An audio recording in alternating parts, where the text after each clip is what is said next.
Assalamualaikum warahmatullahi wabarakatuh. Kita dari kelompok 2, kita menjelaskan tentang Organisasi Pergerakan Nasional Indonesia. Apa sih itu Organisasi Pergerakan Nasional Indonesia? Jadi, ada beberapa organisasi pergerakan nasional.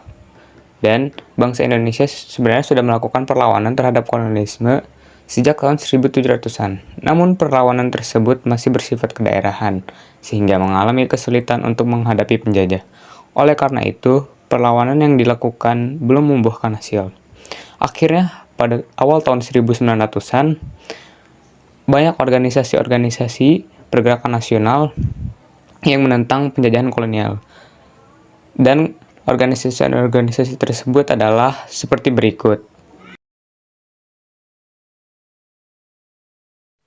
1. Budi Utomo. Budi Utomo didirikan 20 Mei 1908 oleh Sutomo dan pelajar Stovia. Fokus sosial, ekonomi, budaya, bukan politik. Pergerakan awal menuju kemerdekaan Indonesia terutama untuk golongan berpendidikan di Pulau Jawa. Tanggal berdirinya diperingati sebagai Hari Kebangkitan Nasional Indonesia. Kapan didirikan? Pada 20 Mei 1908, lahir sebagai organisasi di Yogyakarta. Tokoh penting, Dr. Wahidin Sudirohusodo, R.M. Soerjo, dan R. Sukmono. Tujuan utama, bertujuan memajukan pendidikan dan kesejahteraan masyarakat pribumi. Fokus awal, Budi Utomo awalnya fokus pada pendidikan untuk elit Jawa. Reaksi Budi Utomo didirikan untuk melawan pengaruh Barat di budaya dan pendidikan tradisional Indonesia. Peran Budi Utomo kunci pergerakan nasional kontribusi besar pada kesadaran nasionalisme dan perjuangan kemerdekaan. Organisasi ini memiliki peran signifikan dalam menggalang semangat perjuangan melawan penjajahan Belanda dan mencapai kemerdekaan Indonesia. Indesvereniging, Perhimpunan Hindia PI didirikan 1908 di Belanda oleh Sultan Kasajangan Soripada Harapan dan R.M. Noto Soroto. Pada 1913, Cipto Mangunkusumo dan Suwardi Sodjaningrat masuk. Perluas fokus ke politik. Buletin Hindia Potara awalnya tanpa konten politik. Kapan didirikannya Indesvereniging? Indesvereniging Perhimpunan Hindia didirikan pada tahun 1901 di Batavia, sekarang Jakarta.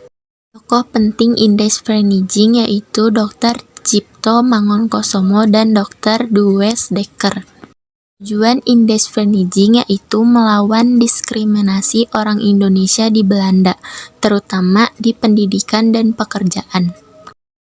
Pengaruh Indesvereniging yaitu ikut gerakan etika, perjuangkan reformasi di Hindia Belanda dengan hormati budaya lokal. Suara Rakyat Indesvereniging yaitu organisasi ini berjuang untuk kesetaraan sosial dan politik antara orang Indonesia dan Eropa. Peran Indesvereniging meskipun fokus pada reformasi kolonial, turut berperan dalam perkembangan nasionalisme di Indonesia. Nah, pada kali ini saya akan menjelaskan tentang nomor 3 yaitu Sarekat Islam.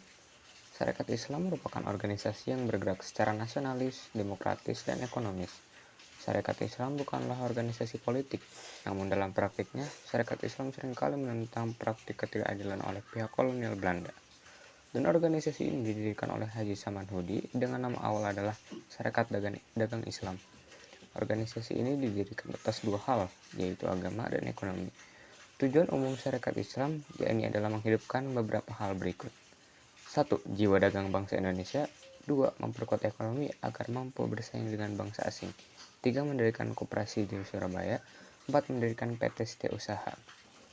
Lalu, Sarekat Islam kapan didirikannya? Berdirinya Sarekat Islam atau Sarekat Dagang Islam itu pada 16 Oktober 1905, yang kemudian menjelma menjadi Sarekat Islam pada tahun 1912, merupakan pelopor kebangkitan nasional. Tokoh pentingnya yaitu pendirinya Haji Samanhudi, dan tujuannya yaitu mengembangkan jiwa dagang dan kesejahteraan masyarakat pribumi, mengembangkan pendidikan dan pengajaran bagi masyarakat pribumi, memperbaiki citra Islam di kalangan masyarakat luas, membantu kesulitan yang dialami anggota dalam sektor ekonomi. Lalu fakta menarik tentang Syarikat Islam. Syarikat Islam atau yang kerap disingkat SI merupakan salah satu pergerakan massa di tahun 1900-an. Seiring bergulirnya waktu, Syarikat Islam berkembang menjadi organisasi yang ditakuti oleh kolonial Belanda. Lantaran aktivitas politiknya yang sangat menonjol, Syarikat Islam juga bergerak dalam bidang perekonomian, terutama perniagaan. Mungkin segitu saja tentang Syarikat Islam. Terima kasih. Yang keempat, Muhammadiyah. Muhammadiyah adalah sebuah organisasi Islam reformis yang lahir di Indonesia pada awal 20. Muhammadiyah merupakan gerakan Islam yang berpatokan pada Al-Hadis dan Al-Quran. Muhammadiyah didirikan pada 18 November 1912 di Yogyakarta, Indonesia. Tokoh penting pembuatannya yaitu Kiai Haji Ahmad Dahlan. Peran Muhammadiyah sebagai lembaga sosial, keagamaan, dan perguruan tinggi beserta amal usaha lainnya seperti rumah sakit. Muhammadiyah awal abad ke-20, masyarakat Islam Indonesia hadapi masalah kemiskinan dan pendidikan rendah. Kiai Haji Ahmad Dahlan, pendiri Muhammadiyah, ingin atasi dengan tingkatkan pemahaman agama, kesejahteraan sosial, dan akses pendidikan Islam. Muhammadiyah tumbuh sebagai gerakan fokus kesejahteraan sosial, pendidikan Islam, dan pembaruan keagamaan dengan tujuan memperdayakan umat Islam dan menciptakan masyarakat yang lebih baik. Muhammadiyah sendiri memiliki organisasi di dalamnya, seperti Majelis Pemuda Muhammadiyah, Majelis Dakwah dan Pendidikan, Majelis Ekonomi dan Kesejahteraan, Majelis Tarjih dan Tajdid, Majelis Pendidikan Tinggi, dan Majelis Kesehatan. Mungkin segitu aja penjelasan dari Muhammadiyah. Terima kasih. Nah, itu tadi adalah pemaparan materi tentang organisasi pergerakan nasional yang ada di Indonesia. Mungkin cukup sekian dari kelompok 2. Kurang lebihnya mohon maaf. Wassalamualaikum warahmatullahi wabarakatuh.